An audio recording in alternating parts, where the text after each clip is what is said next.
दोस्ती का मतलब अगर आप साथ में मस्ती करना, दिल की बात कहना, साथ में घूमना फिरना यहीं तक समझते हैं, तो हम आपको बता दें कि दोस्ती के असली मायने ये बिल्कुल नहीं है, बल्कि दोस्ती के असल मायने तो कुछ ऐसे होते हैं जो हम सिर्फ एक दूसरे के लिए महसूस करते हैं।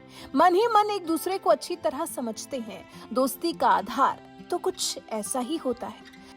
अब आप पीएम मोदी और राजनीति के चाणक्य कहे जाने वाले अमित शाह की ही दोस्ती को देख लीजिए। उम्र में एक बहुत बड़ा अंतर है।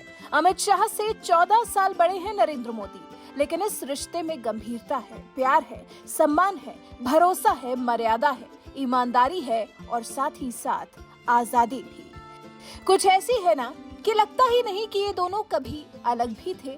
देश की सत्ता पर जब से नरेंद्र मोदी विराजमान हुए हैं, तब से तो लगातार हम अमित शाह को उनके साथ देख ही रहे हैं। और ये साथ आज का नहीं है, बल्कि साल 1987 का है, बल्कि उससे कुछ साल पहले का ही मान लीजिए। साल 1987 से पीएम मोदी और अमित शाह साथ साथ हैं। सोचिए, 35 साल का साथ। प्रधानमंत्री शाह से रोज मिलते नहीं हैं, लेकिन फिर भी जब भी मिलते हैं तब भी बड़े औपचारिक ढंग से मिलते हैं। अमित शाह और मोदी जब साथ होते हैं तो शाह बहुत सम्मान के साथ नरेंद्र मोदी को ट्रीट करते हैं, उनके सम्मान में कभी कोई कमी नहीं होने देते। अमित शाह एक तरह से मोदी के मैन फ्राइडे बन चुके हैं। मैन फ्राइडे अंग्रेजी का मुहावरा है जो प्रसिद्ध उपन्यास रॉबिन्सन क्रूसो से लिया गया है। मैन फ्राइडे का मतलब होता है दाहिना हाथ। जी, मोदी का शाह पर विश्वास कुछ ऐसा ही है। लगता ही नहीं कि इन दोनों को अगर अलग अलग देखेंगे तो कैसे किसको बेहतर और किसको कमतर बता पाएंगे। दोनों साथ में एक मुट्ठी के समान लगते हैं। दोनों एक दूसरे की ताकत लगते हैं। किसी एक की भी ताकत कम पड़ने पर दूसरा अपने आप धराशायी हो जाएगा, ऐसा लगता है। मोदी शाह का गठजोड़ फेविकोल के जोड़ से भी ज्यादा मजबूत लगता है, जिसे तोड़ना नामुमकिन है।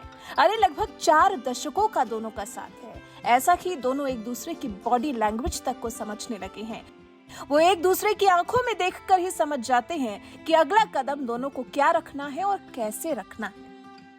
जानकार बताते हैं कि अमित शाह नरेंद्र मोदी के मैन फ्राइडे हैं, एक ऐसे शख्स जो हर काम को करने की काबिलियत और मादा रखते हैं। जब नरेंद्र मोदी प्रधानमंत्री बने तो अमित शाह गृह मंत्री बने। आज की राजनीति ऐसी है कि अमित शाह के इर्द गिर्द कोई खड़ा नहीं हो सकता। शाह अपने राजनीतिक प्रबंधन में इतने निपुण हैं कि उनकी तुलना किसी और से की ही नहीं जा सकती। वो शाह ही थे जिन्होंने जम्मू कश्मीर से अनुच्छेद 370 को हटाने का दम दिखाया, और ऐसा दिखाया कि अपने एक काम से देश के इतिहास में अपना नाम दर्ज करवा दिया। मोदी शाह की सफल जोड़ी में नियति ने भी खूब साथ दिया। हालांकि इसमें इन दोनों की मेहनत भी खूब लगी है। अमित शाह का काम करने का अपना स्टाइल, ऐसा कि कभी कभी अच्छे राजनीतिक विश्लेषक उनका स्टाइल समझने में भी खासा वक्त लगा देते हैं। उन्होंने भले पीएम मोदी के साथ रहकर काम किया, लेकिन जो काम किया उससे वो हर हिंदुस्तानी के मन पर एक गहरी छाप छोड़ने में कामयाब रहे हैं। सिर्फ राजनीति में नहीं, बल्कि सहकारिता क्षेत्र में भी अमित शाह ने पार्टी को बेहद मजबूत बनाया है। कोऑपरेटिव सेक्टर में भी आज बीजेपी बेहद मजबूत है। पूर्वोत्तर में भी मोदी के मिशन को शाह ने ही अंजाम दिया। पश्चिम बंगाल में भी उन्होंने ही बीजेपी को मुख्य विपक्षी दल बनाया है। अमित शाह पीएम मोदी के एक विश्वसनीय मित्र हैं, एक ऐसा मित्र जो उनके जैसा अब पीएम मोदी को मिलना तो नामुमकिन है। ऐसी दोस्ती एक जिंदगी में एक ही बार संभव होती है और दूसरी नहीं। वैसे आप मोदी और शाह की इस दोस्ती को लेकर, शाह के मोदी के राइट हैंड होने को लेकर क्या कुछ कहना चाहेंगे? कमेंट कर हमें जरूर बताएं।